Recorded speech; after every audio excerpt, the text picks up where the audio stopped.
I'm out here today. I'm pulling a bog over a hayfield. The reason I'm doing this is it's going to help a whole lot, and I'm sorry about this wind. It's going to help a whole lot with the pasture reseeding itself.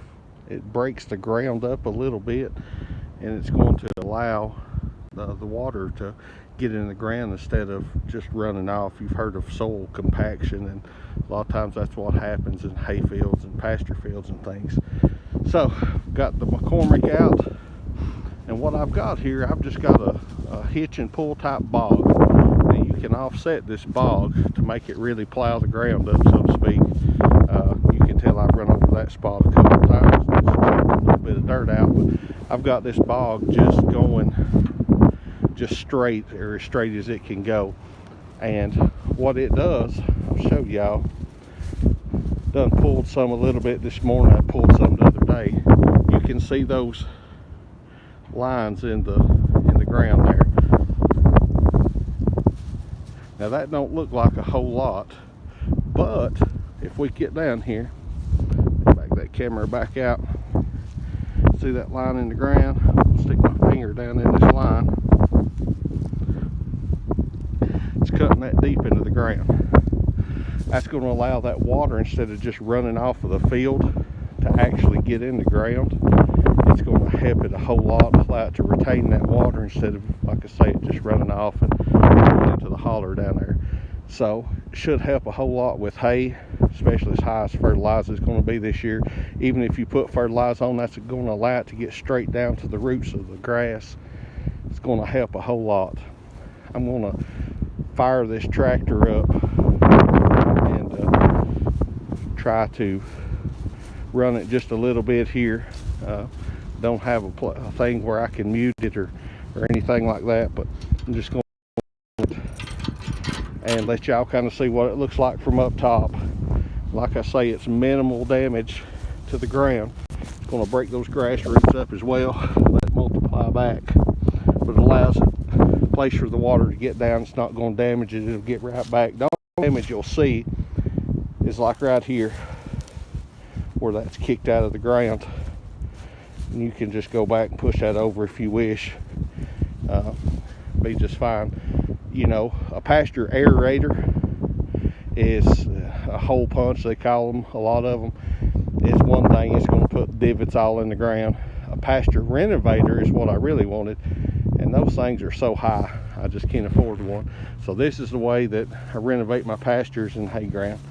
So, and I apologize for the noise fixing to come off of this tractor, but I have no way of editing that out, so here we go.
Like I say, guys, this works really well.